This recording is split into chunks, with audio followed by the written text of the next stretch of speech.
지난 한 주 동안 굉장히 사회적으로도 또 개인적으로도 좀 어려웠던 시간을 좀 보냈습니다. 그러면서 이제 말씀을 준비하는데 어 그냥 말씀 안에서 좀 하나님 위로해 주시는 그런 것을 좀 느끼게 돼서 개인적으로는 또 좀 은혜의 시간이 되었던 시간이었습니다. 그래서 성경을 보면서 문득 든 생각이 있어요. 주인공이 있고 조연이 있는 것 같다는 생각이 들었습니다. 성경의 사건들을 보면서 '야, 이 사람은 주인공 주연급이구나. 아, 이 사람은 조연급이네.' 또 거기에 등장하는 '아, 이 사람은 조연보다 조금 약한 그냥 지나가는 어떤 그런 역할.' 또 어떤 사람들은 이름조차도 들어가 있지 않은 행인 1, 2처럼 되는 사람들도 정말 수많은 사람들이 이제 등장하라는 걸 좀 발견하게 됐습니다. 그러면서 드는 생각이 주연급의 어떤 이름이 올라 있는 사람들이 선한 영향력을 행사하고 참 많은 일을 한 것도 맞는데 그닥 그렇게 주인공급처럼은 느껴지지 않지만 그러니까 조연급이죠. 조연급 정도로 느껴지지만 그래도 그 사람들로 인해서 이루어진 일들이 참 어마어마한 일들이 있는 사람들을 좀 보게 돼요. 그래서 오늘 저희가 읽은 이 누가복음에 기록을 한 누가 역시도 그런 사람의 하나가 아닐까라는 생각이 듭니다. 여러분, 누가가 12 사도에 든 사람이 아니죠. 근데 우리는 굉장히 잘 알고 있죠, 이제는. 근데 성경 안에는 그의 이름이 그렇게 많이 등장하지 않습니다. 실제로 여러분들이 뭐 검색 프로그램이나 성경 프로그램을 찾아보면 누가를 해서 치면은 누가 내게 이렇게 하느냐 뭐 이런 거 누가 말고 사람 이름 누가로는 그렇게 많이 안 나와요. 그리고 더더군다나 그가 기록한 사도행전이나 누가복음에는 나오질 않습니다, 그의 이름이. 오히려 바울 서신에서 그의 이름이 좀 몇 번 등장하는 정도가 답니다. 근데 누가가 행한 일을 한번 생각해 보시면 산술적으로만 생각해도 사도행전과 누가복음의 기록을 맡은 사람인데 이게 신약 성경에 굉장한 부분을 차지합니다. 그러니까 책은 2권이지만 분량으로 보면 어마어마한 분량을 차지하고 있어요. 바울 서신에 뭐 버금가는 정도 그렇게 차지하고 있는 분량을 기록한 사람입니다. 그런데 여느 어떻게 보면은 사도들 중에 혹은 어떤 그 성경 등장 인물에 비해서 참 많이 주목받지 않는 사람으로 이름은 많이 알지만 주목받지 않는 사람이 아닌가라는 생각이 들게 돼요. 그래서 그런 궁금증으로 성경에 그럼 이런 비슷한 사람 또 누가 있을까? 이름은 조연급처럼 등장하지만 실제로 하나님의 역사에 있어서 우리 기독교 역사에 서 굉장히 큰 역할을 했던 사람이 누가 있을까? 생각해 봤는데 바나바도 한 그런 사람이에요. 그러니까 바나바는 이제 잠깐 등장하는 그때는 굉장히 많이 부각되지만 전체적으로 봤을 때는 그 분량이 크지 않은 그런 사람이었습니다. 근데 이 바나바가 행한 일을 생각하면 안디옥 교회라는 것을 빼놓을 수가 없고요. 안디옥 교회를 빼놓는다면 신약 시대에 어떻게 보면은 복음의 확산이나 이런 부분에 대해서 우리가 생각하지 못할 정도로 이 중대한 역할을 했던 교회였습니다. 그리고 그 교회를 목회했던 사람이 바나바고 결정적으로 사도 바울을 이 사역으로 끌어들이게 된 정말 결정적인 역할을 했던 사람이 바나바였습니다. 그 역할이나 그의 어떤 비중처럼 그의 이름이 부각되지는 않았다는 거고요. 구약으로 넘어가면 모르드게라는 사람이 비슷하지 않을까. 에스더서에 잠깐 등장하고 마는 사람입니다만 그리고 에스더서에서도 사실은 주인공은 에스더였습니다. 그리고 뭐 큰 조연급 정도 되는데 여러분 가만히 생각해 보시면 우리가 예전에 그 애니메이션 중에 이집트 왕자라는 애니메이션이 있었습니다. 기억하십니까? 네. 모세 얘기도 했었고 또 요셉의 얘기도 했었던 게 이집트 왕자 1, 2의 얘기인데 당시 최대 강국의 총리가 됐던 요셉을 거기서 좀 주목을 하는데요. 우리가 요셉 그러면 요즘 이제 새벽 예배에 우리가 요셉을 좀 야곱과 요셉을 계속 다루고 있는데 당시 최대의 최강국의 왕 다음에 아니 왕만큼의 권세를 가졌던 사람으로 이 야곱의 아들 요셉이 등극을 하게 된 그 사실에 주목하면서 야, 대단한 사람이다 이렇게 얘기를 합니다.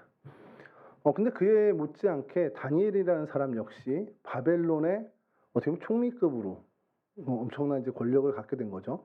포로로 잡혀갔다가 그 사람도 총리의 자리까지 오르게 됐는데 그 바벨론 역시 당시에 패권 국가였습니다. 그렇죠? 아시죠? 예. 뭐 애굽, 이집트나 바벨론이나 그 지역의 어떤 패권으로 봤을 때 뭐 비슷한 규모가 아닐까 생각을 하는데, 이 모르드게가 우리 에스더 마지막에 봐서 알겠지만 총리의 자리에 오르게 됩니다. 그 하만의 자리에 대체하게 되는 인물이 되는데, 그때 크세르크세스 당시의 페르시아는 세계 최강국인데 그 최강국이라는 표현으로도 표현할 수 없는 어마어마한 제국이었습니다. 그러니까 규모로만 본다면 다니엘이나 요셉은 비교할 수도 없을 엄청난 큰 제국의 총리가 돼요. 근데 그 정도로 우리가 모르드게를 생각하지는 않습니다. 모르드게를 뭐 다룬 페르시아 왕자 이런 애니메이션 없잖아요. 그만큼 이제 어떤 그 역량이나 그의 사람의 어떤 활동이나 아니면 그 사람의 영향력보다는 덜 주목받는, 덜 평가를 받는 그런 사람들이 성경에 등장하는데, 뭐 아볼로도 마찬가지고 제자 중에는 안드레도 저는 그렇게 좀 보고 있습니다. 자, 이제 그런 측면에서 누가가 굉장한 많은 일을 했음에도 불구하고 주목받지 못하는데, 그게 사실은 그의 성향과도 굉장히 밀접한 관계가 있더라는 것을 좀 발견하게 됩니다. 그래서 누가를 오늘 좀 살펴보면서 이 누가의 신앙을 좀 본받았으면 좋겠다는 마음으로 말씀을 좀 나누려고 하는데, 이 누가가 누가복음을 쓰게 된 이유가 오늘 우리가 읽은 본문입니다. 데오빌로라는 사람에게 그가 이제 믿음을 갖게 된 것 같아요. 그리고 예수님에 대한 이야기를 듣고 복음에 대한 이야기를 들었는데, 그가 갖고 있는 그 믿음에 좀 더 차례대로 써보내서 그로 하여금 알고 있는 바, 믿고 있는 바를 더 확실하게 해주기 위해서 이 글을 썼다라는 것을 밝히고 있습니다. 그래서 제가 그 오늘 설교 제목을 더 확실하게 하려, 이 제목을 잡았는데, 이게 오늘 말씀을 나누는 저의 마음이어서 이 제목을 달았습니다. 오늘 이 말씀을 통해서 우리가 누가를 좀 살펴보면서 누가의 신앙을 우리가 좀 보고 들여다보고, 여러분들의 신앙도 이 누가 이상으로 좀 더 확실한 신앙인, 확실한 믿음의 사람이 되었으면 하는 바람을 담은 제목입니다. 자, 우리 누가를 보면요, 이 누가복음에 대한, 그러니까 헬라어로 기록된 누가복음의 원문을 이제 성경학자들이 어떻게 평가를 하냐면, 굉장히 이 사람이 꼼꼼한 사람, 그리고 신중한 사람, 되게 면밀한 사람으로 평가를 하는 이유를 그렇게 평가를 합니다.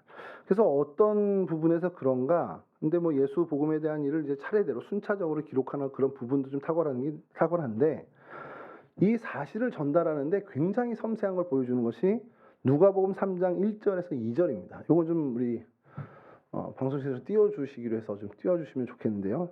누가복음 3장 1절에서 2절인데요. 여러분 좀 보시면서 제가 읽을 테니까 좀 잘 따라와 주십시오. 디베료 황제가 통치한 지 15해, 곧 본디오 빌라도가 유대의 총독으로, 헤롯이 갈릴리의 분봉왕으로, 그 동생 빌립이 이두레와 드라고닛 지방의 분봉왕으로, 루사니아가 아빌레네의 분봉왕으로, 안나스와 가바야가 대제사장으로 있을 때에 하나님의 말씀이 빈들에서 사가랴의 아들 요한에게 임한지라. 그러니까 예수님이 이 땅에 오시고 그 공생애를 시작하시기 전에 주의 길을 예비할 사람인 이 세례 요한이 등장을 하게 되는데, 주의 성령이 이 요한에게 임하여 하나님의 말씀을 증거했다 정도로 기술해도 될 만한 일들을 다른 복음서에 비해서 훨씬 더 상세하게 그 시대를 얘기하는데, 이 한 사건에 대해서 무려 6가지의 역사적 사실을 기록하면서 이 세례 요한의 등장을 알립니다.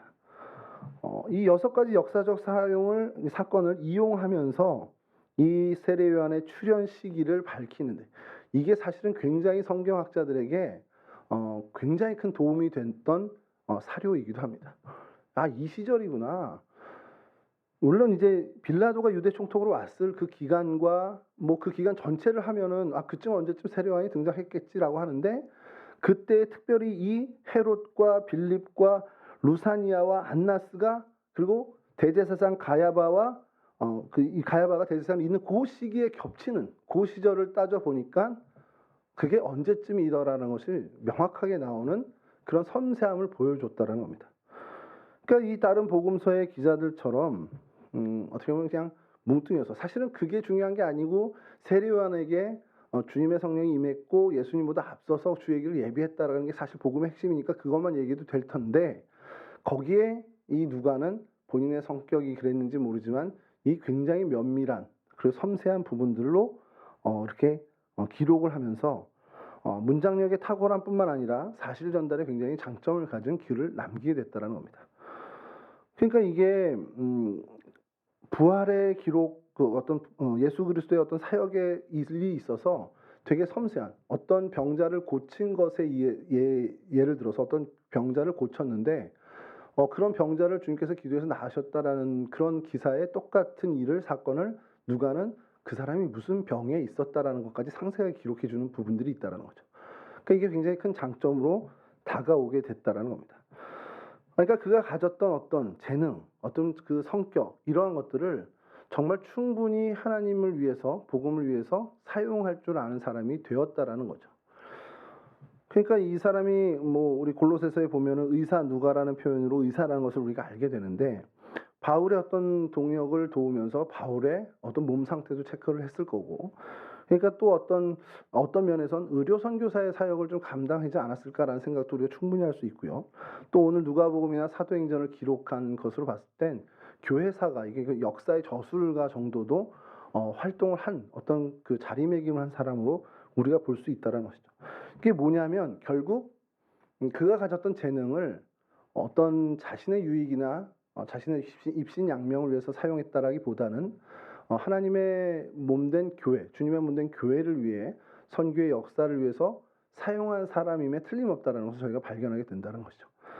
그러니까 이거는 약간 곁가지 얘기긴 한데, 누가복음에만 부활 이후의 사건이 누가가 기록한 것만 부활 이후, 예수님의 승천 이후의 사건들이 기록되는 겁니다.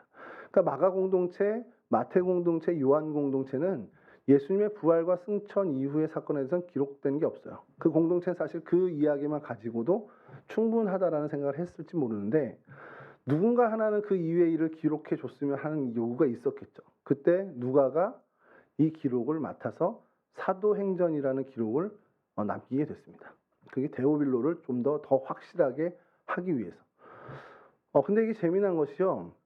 서신서를 우리가 읽어보다 보면 이게 도대체 무슨 상황에서 이런 일이 일어난 거야? 라는 궁금증이 생기게 됩니다. 그래서 서신서를 보다가 그것과 관련된 사도행전을 찾아가서 보면 서신서에 등장하지 않는 굉장히 배경이 되는 이야기들을 우리가 찾아볼 수 있어요. 그래서 신학교에서는 그런 얘기를 합니다. 서신서의 고향이 바로 사도행전이다. 이런 얘기들을 좀 해요. 그만큼 오늘날에도 이 누가의 기록물은 굉장히 우리의 신앙에, 우리 어떤 성경 연구에 굉장히 큰 도움을 주고 있다라는 겁니다. 누가가 그러니까 역사를 보는 안목이 좀 남달랐다라는 것을 우리가 좀 경험하는 것이죠. 어떻게 보면 사도행전까지도 기록하는 그런 모습을 보면서 이것이 인간의 어떤 역사라기보다는 성령께서 공동체를 이렇게 이끌어 주셨다라는 것을 보게 되고 그 기록을 남기게 된 거죠. 그래서 사실 사도행전이라는 이름을 갖고는 있지만 그것이 성령행전이라는 별칭을 갖고 있기도 합니다. 그러니까 성령의 역사를 누가는 그 관점에서 정확하게 잘 기록을 해줬다는 것이죠. 그가 가졌던 이런 달란트, 그가 가졌던 은사를 굉장히 모범적으로 사용한 굉장히 큰 예가 된다는 거죠. 그래서 이 부분에 대해서 좀 우리가 주목하면, 그리고 그 주목했던 시선을 나에게로 한번 돌려보자는 거예요. 여러분 각자가 갖고 계신 은사가 있을 겁니다. 하나님이 주신 재능이 있고 달란트가 있을 텐데, 그 달란트와 재능, 그 은사를 우리는 어디에 주로 많이 쓰고 있는가라는 것을 한번 생각해 보자는 것이죠. 지금 청년의 때에 교회 공동체를 위해서 우리가 큰 역할을 할 수 있는 것은 사실상 좀 없을 수 있습니다만, 그래도 청년의 때부터 그 마음은 좀 준비를 해야 된다는 거죠. 내가 갖고 있는 재능, 혹 하나님이 내게 남들보다 뛰어나지 않더라도 그런 남들만큼이라도 내게 주신 은사, 내게 주신 어떤 뭘 할 때 즐거움을 갖게 하는 그 하나님의 은사를 나는 어디에 쓰는가? 하나님을 위해서, 예배를 위해서, 교회 공동체를 위해서 좀 쓰나? 아니면 내 어떤 유익만을 위해서 사용을 하는가? 그런 부분들을 좀 생각해 보자라는 거예요. 여기 앉아 계신 분들은 다 이 부분에 대해서는 정말 어떻게 보면 더 얘기할 거 없는 분들이죠. 우리 저 뒤에 앉아 계신 중고등부 교사 두 분도 각자 갖고 계신 은사들을 중고등부 예배에서 정말 사용하면서 그들의 예배를 돕고 하나님께 영광 돌리는 일에 쓰임을 받게 하는 그 일을 결단하고 지금 하고 계시고, 뭐 우리 여기 앞에 계신 우리 찬양팀 두 분도 자신들이 갖고 있는 재능을 가지고 이 예배를 돕고 또 교회 곳곳에서 많은 일들을 또 감당하고 있다는 것이죠. 우리 종혁 선생님은 보이지도 않는 저곳에서 대예배 때도 그 방송실 예전에는 그 덥다고 이렇게 얘기하려고 하다가 뭐 땀 삐질삐질 나는 그곳을 하려고 하다가 에어컨을 달아버려서 그 얘기는 못 하겠네요, 이제. 그 보이지 않는, 누구도 주목하지 않는 그곳에서 열심히, 알아주지도 않아요. 근데 실수 한 번 하면 사람들이 뭐야 뭐 이래. 100번을 잘했는데 그걸 한마디 칭찬 안 해주고 어쩌다가 한번 딱 기계적인 결함 때문에 이렇게 되면 왜? 하고서 이상한 시선으로 쳐다봐. 근데 그게 비난의 시선은 분명히 아닌데 부담은 가져요. 저도 뭐 경험을 해봤으니까. 그런 일들에 헌신하고 계시고, 뭐 우리 권사님이나 최재혁 집사님도 다 마찬가지죠. 오늘 우리 참석하지 못한 승혁 쌤도 마찬가지고, 여러분들에게 주신 하나님의 은사, 그 열정, 생각, 마음을 하나님의 일을 위해서 헌신하고 있다라는 것, 이런 부분은 누가와 많이 닮았다라는 것을 우리가 좀 한번 확인하게 됩니다. 이 마음을 계속해서 좀 여러분들이 놓치지 않고 하나님 앞에서 여러분들의 평생에 여러분들에게 주신 그 귀한 은사와 재능, 그 달란트를 하나님의 영광을 위해서 사용하는데 정말 계속해서 탁월함을 갖는 우리 청년들이 되기를 간절히 바랍니다. 예, 그리고 그 누가에게서 또 배우는 또 하나는 누가의 관심이에요. 누가의 관심이 물론 다른 사도들도 많이 비슷하지만 특별히 누가복음을 읽고 사도행전을 읽으면서 이 사람의 관점이 이 관심이 참 여기에 많이 머물렀다라는 것을 발견하게 되는 것이, 그가 뭐 어떻게 보면 이방인이기 때문에 그럴 수 있겠지만 약자들, 소외된 사람들, 가난한 사람들에게 훨씬 더 많은 관심을 갖고 있다라는 것을 우리가 발견하게 됩니다. 그러니까 누가복음의 특징이 사실 소외되고 가난하고 어려운 사람들에게 관심을 갖고 있다라는 것을 우리가 좀 성경학자들도 이야기하는데, 가만히 생각해 보니까 그래요. 이방인 중에 성경의 기록자는 유일한 겁니다. 그렇죠? 그러다 보니까 이게 좀 대단한 일이긴 해요. 어떻게 보면 하나님께서 이방인을 들어서, 그러니까 이방인과 유대인의 아무 차별이 없다는 것을 하나님이 거기서 좀 보여주시는 건데, 그래서 그랬는지 모르지만 소외당하고 혹은 죄인 취급당하는 사람들의 사건을 참 많이 기록하고 있습니다. 뭐 바리새인과 세리의 기도도 그렇죠. 마리아와 마르다의 이야기도 그렇고, 과부와 재판관의 이야기, 또 선한 사마리아 사람의 이야기, 돌아온 탕자의 이야기 등 이런 정말 많은 연약한 자들, 소외받은 사람들의 이야기들을 참 많이 다루는 것이 누가복음입니다. 어떻게 보면은 이 누가복음을 읽으면서 이게 복음이란 것이 어떻게 보면 사회 주도권을 갖고 있던 기득권의 사람들에 대한 관심이 아니라 정말 주님께서 가졌던 관심이 약자들에게 더 많이 관심을 가졌구나라는 것을 이 누가복음을 통해서 우리가 더 많이 접하게 된다라는 것이죠.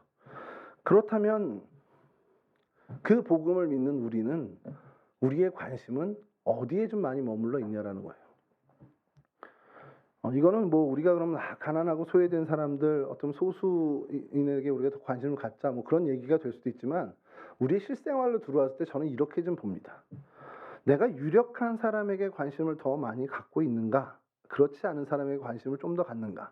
이 얘기는 바꿔 얘기하면 뭐냐면, 내게 도움이 될 만한 사람에게 내가 더 관심을 많이 갖는가, 내가 도움을 줄 사람에게, 내 도움이 필요한 사람에게 관심을 더 많이 갖는가, 이거를 한번 자기 스스로에게 물어보자라는 겁니다. 내가 어느 쪽에 더 관심을 갖는지, 내게 도움이 될 만한 사람들, 아니면 나에게 도움을 줄 수 있는 사람들, 그런 사람들에게 관심이 더 많다면 조금 우리가 좀 수정할 필요가 있지 않겠냐는 거예요. 내 도움이 필요하고 내 격려가 필요하고 내 어떤 관심이 필요한 사람들에게 좀 더 우리가 집중하는 것이 사실은 이 땅을 살아가는 그리스도인으로서의 어떤 모범적인 자세가 되지 않겠냐라는 거예요. 내 도움이 필요한 사람이 누굴까? 이 관점으로 살아간다면 하나님이 우리를 쓸 일이 참 많습니다. 반대로 나한테 도움 줄 사람이 누굴까? 라고 하면서 세상을 이렇게 살피고 살아간다면 그 인생을 통해서 하나님이 하실 일은 그렇게 많지는 않아요. 아예 없지는 않겠지만 많지 않다라는 겁니다. 그럼 여러분, 이게 왜 차이가 나냐면요, 인생의 행복은 하나님으로부터 쓰임받는 데 있는 게 맞습니다. 하나님으로서 쓰임받는 그 쓰임받는 행복은 그 어떤 행복과도 비교할 수 없는 기쁨이 그 안에 있다라는 것이죠. 그러니까 기쁨과 행복이 가득한 인생으로 살기 위해선 사실 하나님 나를 사용할 곳이 어딘가, 하나님이 나를 쓰실 만한 일이 누군지, 어떤 사람과의 만남 속에서 하나님이 나를 쓰실까, 그것에 대해서도 관심 갖는 것이 중요하다는 거죠. 자, 여기서 그냥 잠깐 격가지입니다. 저는 여러분들의 도움이 필요한 사람입니까? 여러분들에게 도움을 줄 사람입니까?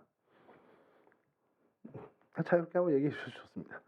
그러니까 여러분 입장에서 저를 봤을 때 가우진 목사님은 내가 도움받거나 나에게 도움이 되는 사람일까? 아니면 내 도움이 필요한 사람일까?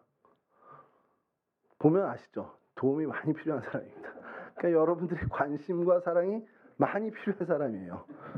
여러분들을 사용해서 하나님이 저를 위로하시고 여러분들을 사용해서 하나님이 저에게 선한 일을 하실 겁니다. 저는 사실 제 기쁨이 어디 있겠습니까? 사역자에게 기쁨이 어디 있을까요? 여러분들의 삶에서 들려오는 이야기가 그것이 정말 선한 이야기들이 들려올 때 그것에서 기쁨을 얻는 사람이죠. 반대로 여러분들의 삶의 자리에서 뭔가 부정적이거나 혹은 아픈 이야기들이 들려올 때 저도 당연히 그게 싫죠. 그리고 그건 저에게 힘이 되지 않습니다, 사실. 뭘 더 기도하게 만드는 요인은 될 수 있지만 사실 저에게 큰 힘이 되고 저에게 어떤 정말 의욕을 확 생기게 하는 것은 아니라는 거죠. 여러분들 안에 목사님 내가 기도했더니 이렇게 하나님 응답해 주셨어요. 목사님 내가 정말 이것으로 말씀의 은혜를 받고 이렇게 하나님 말씀대로 했더니 정말 하나님 말씀대로 이렇게 해주셨어요. 이런 이야기들을 들을 때 저는 용기를 얻고 힘을 얻는 그런 사람입니다. 그러니까 여러분들의 도움이, 여러분들의 관심이 필요한 존재라는 거죠. 근데 사실은 반대의 경우도 되죠. 저도 여러분들에게 도움이 되고 여러분들에게 어떻게 보면은 여러분들에게 어떤 유익을 주는 사람으로서 살아가는 것도 마찬가지입니다. 그러니까 사실은 우리가 서로에게 도움과 위로와 어떤 역할을 하는 것이 맞다라는 거죠. 그리고 그게 공동체의 지체의 관계라는 겁니다. 이런 부분에서 우리가 저분은 나에게 도움을 주기도 하는 분이지만 내 도움이 필요한 사람이야라는 사람에게 관심을 좀 더 갖는 것이 우리의 삶에 정말 하나님의 기쁨이 임하는 굉장히 중요한 열쇠가 된다는 사실을 우리가 놓치지 않아야 한다는 겁니다. 누가는 그러한 탁월함이 있었다라는 거예요. 정말 사도행전과 누가복음을 통해서 정말 하나님의 은혜가 더 절실히 필요한 사람들에게 관심을 가졌고 그것을 하나님께서 보시고 더 누가를 사용하게 되신, 그러니까 그 성경에 정말 그 많은 분량을 기록하게 하시고 그런 하나님께서 쓰시는 귀한 일이 벌어졌다는 사실입니다. 저는 누가가 굉장히 행복했을 것 같아요. 물론 지금 오늘 우리 담임 목사님 설교에 3차원, 4차원까지 얘기하시면서 시간의 어떤 공간에 대한 이야기도 좀 우리가 들었는데 지금 어쨌든 간에 주님 편에 주님 품에서 이 땅을 만약에 보고 안다면 지금 2022년이니까 2000년이 지난 이 시대의 모습을 누가가 본다면 본인이 하나님께서 나를 통해서 기록하게 하신 그 성경이 정말 그 2000년의 역사 동안에 얼마나 많은 사람들을 변화시켰고 선한 영향을 줬는지를 알게 됐다면 그게 얼마나 행복할까요? 제가 숱하게 지나온 이제 많은 사역지를 통과하면서 얼마나 많은 설교를 했겠습니까? 그걸 다 기록은 남겨놨지만 기억은 못하거든요. 근데 제가 미아동교에 있을 당시에 그 전에 있던 교회 한 청년이 이제 새로 이제 교회를 이제 옮기면서 부임을 하니까 그냥 연락을 하고서 이사 온 곳에 한번 놀러 온다고 온 겁니다. 근데 그 전에 교회에 부임했던 첫 설교를 언급을 하면서 목사님 그때 그 설교가 제게 힘이 돼서 정말 그 말씀대로 제가 살아봤어요. 그 얘기를 하는데 저도 사실 기억을 못한다. 내가 부임할 때 무슨 설교를 했지? 아차 싶은데 그게 얼마나 저에게 큰 기쁨이 되는지 모릅니다. 그래서 평생을 살아가면서 지금까지도 그 감격으로 그래 이렇게 말씀을 나누는 우리 현장에 하나님이 은혜만 주시면, 오늘 우리 세준 형제가 찬양할 때 찬양 전에도 말씀드렸죠. 하나님이 임하시면 정말 우리를 변화시키고 우리에게 힘을 주시는 그런 은혜를 우리가 누릴 수 있다는 것. 그리고 그때에 정말 작지만 말씀을 전하는 저를 하나님이 사용해 주셨다. 이건 더할 나위 없이 정말 큰 기쁨이 된다는 사실이죠. 여러분 그 기쁨을 여러분들의 기쁨으로 삼고 살아갔으면 좋겠다는 겁니다. 누가가 누렸던 그 기쁨이 우리 동성교회 청년들 한 사람 한 사람의 기쁨이 되었으면 좋겠다는 사실이죠. 자, 이런 누가를 계속해서 보면서 누가가 하나님의 어떤 점이 하나님이 이렇게 마음에 들었을까? 그런 생각했는데 제가 좀 한 곳만 좀 읽어드리겠습니다. 누가복음 이건 디모데후서를 먼저 좀 읽어드릴게요. 디모데후서 4장 11절인데 이건 제가 좀 읽어드리겠습니다. 누가만 나와 함께 있느니라 네가 올 때에 마가를 데리고 오라 그가 나의 일에 유익하니라.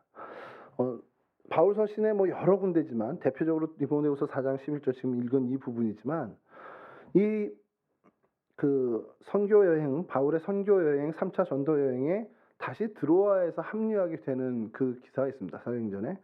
그 이후에 바울을 전혀 떠나지 않는 누가의 모습을 우리가 보게 되는데 그런 모습을 보면서 그가 사도 바울의 어떻게 보면 선교 역할 그런 어떤 선교의 여정 가운데 정말 끝까지 함께하는 그런 어떤 신실한 모습을 보여줬다는 것을 발견하게 되는 거죠.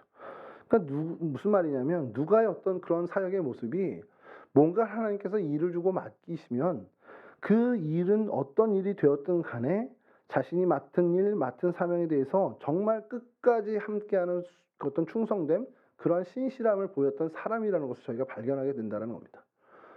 그러니까 그런 사람이 있어요. 뭔가 우리에게 하나님이 뭔가 일을 맡겼을 때 왜 이게 안 힘들겠습니까? 왜 이게 지치지 않겠습니까? 그리고 이걸 중도에 포기하시고 싶은 마음이 왜 안 생기겠습니까?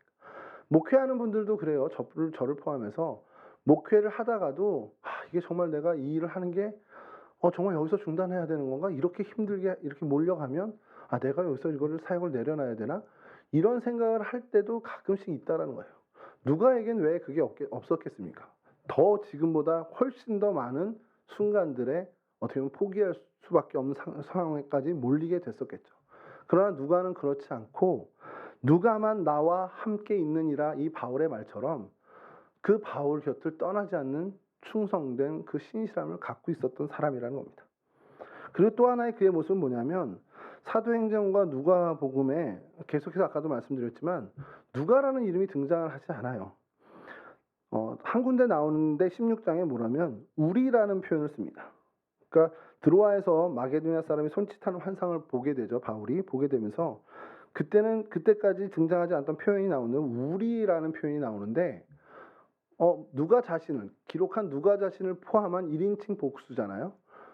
그 한 곳을 제외하고는 정말 제3자적으로 계속 쓰는 그런 어떤 문체를 우리가 보게 됩니다. 근데 이 내가 기록하는 기록에 사실 제 이름 한 번쯤은 등장시키고 싶은 마음도 있을 거예요. 근데 그런 모습을 전혀 보이지 않는 어떻게 보면 자신을 드러내지 않는 그런 겸손함이 그에게 있었다는 겁니다. 사실 이건 사역자에게 굉장히 필요한 거죠. 이 사역을 감당하고 이 선한 일을 이루어 가는데 나는 사라지고 예수의 이름만이 드높여지는 것이 사실 제일 모범적인 거잖아요. 그러한 사람을 하나님은 반드시 사용하신다는 겁니다.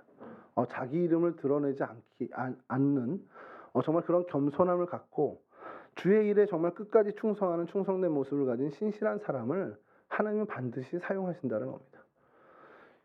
근데 여러분 이게 쉽지는 않아요. 내 공치사 하고 싶습니다. 사람은 다 그래요. 그 어떤 제대로 정말 칭찬받는 일이 생기면 나도 거기 좀 한몫했어. 이 얘기를 하고 싶은 사람이 하고 싶은 것이 우리 사람들입니다. 근데 그 유혹을 조금은 우리가 자제하고 그래 예수님의 이름이 칭찬받았으면 하나님의 이름이 존귀케 됐으면 됐어 라는 만족으로 살아갈 수 있다면 하나님은 그 인생 정말 유용하게 그리고 자주 사용하실 수밖에 없다는 것이죠.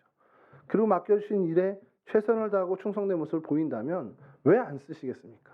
얘는 일을 맡겨놓으면 그냥 끝까지 해.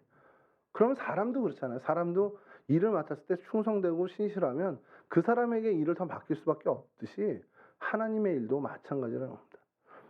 이러한 모습이 우리 동성교회 청년들에게 있었으면 좋겠어요. 자신의 이름은 나는 드러나지 않아도 좋아. 내 이름은 언급되지 않아도 좋아. 하나님만 드러나면 되고 하나님의 선하신 뜻이 이루어지면 난 그것으로 만족해라는 마음가짐과 그런 신앙의 모습. 그리고 하나님 뭘 맡기든지 내가 하나님 이거 정말 최선을 다해서 하겠습니다. 끝까지 충성되게 하겠습니다라는 삶의 자세가 있다면 하나님은 반드시 그 인생을 사용하시고 그 인생에게 복을 허락해 주신다는 사실입니다. 말씀을 마치겠습니다. 자신의 은사를 좀 잘 활용했으면 좋겠어요. 그 누가가 의료 선교사로서 그리고 교회사가 기록 역사가로서 바울을 돕고 기록을 탁월하게 했던 것처럼 자신의 은사를 잘 활용했던 것처럼 여러분 각자에게 주신 하나님의 은사, 그 달란트를 하나님을 위해서 지금처럼 그리고 지금보다 더 잘 활용하는 주의 백성들이 되셨으면 좋겠습니다. 내게 도움이 되는 이들보다, 물론 내게 도움 되는 이들도 내가 관심 가져야 되는 건 맞지만 비교적으로 내 도움이 필요한 사람들에게 더 관심을 갖는 그런 누가의 마음, 그게 사실은 주님의 마음입니다. 주님의 마음을 본받는 삶을 살아가시기를 간절히 축원합니다. 그리고 그러한 삶을 살아갈 때 자신은 드러나지 않는 겸손함과 또 어떠한 역경 속에서도 그 자리를 끝까지 지키는 신실함과 충성됨을 갖는, 그래서 이 모든 일들을 통해서 여러분들의 신앙이, 여러분들의 믿음이 더욱더 확실하게 견고하게 세워져가는 그러한 은혜를 누리실 수 있기를 주님의 이름으로 간절히 축원합니다. 기도하겠습니다. 좋으신 아버지 하나님 감사합니다. 귀한 날 주셔서 주님 앞에 나와 주님을 예배하게 하시고 우리 가운데 맡겨주신 귀한 사명의 자리에서 최선을 다해 정말 충성을 다할 수 있도록 은혜 주셨음에 감사를 드립니다. 하나님, 우리 주변에 많은 슬픔을 가진, 그리고 슬픔을 겪게 된 이들이 있지만 하나님, 그들을 위해서 우리가 할 수 있는 것이 참 없음을 고백합니다. 하나님, 그들의 마음을 위해 우리가 기도할 수 있는 청년들 되게 하시고 그들의 마음 가운데 하나님의 위로가 전해지는 일을 위해 정말 우리의 마음도 우리의 생각도 정말 집중되는 기간을 가질 수 있는 저희가 될 수 있도록 도와주시옵소서. 하나님, 이 땅을 살아가는 주의 백성답게 정말 우리의 도움이 필요한 이들에게 더 관심 갖고 하나님이 우리를 사용하실 수 있도록 정말 하나님의 이름만을 높이는 그러한 신앙의 자세, 정말 맡겨주신 일에 최선을 다하는 그런 신실함을 갖는 우리 청년들이 될 수 있도록 우리 각자에게 주신 그 은사와 달란트를 하나님을 위해 먼저 사용할 줄 아는 지혜로운 주의 백성들이 될 수 있도록 우리 동성의 모든 청년들을 하나님께서 붙잡아 주시고 인도하여 주시옵소서.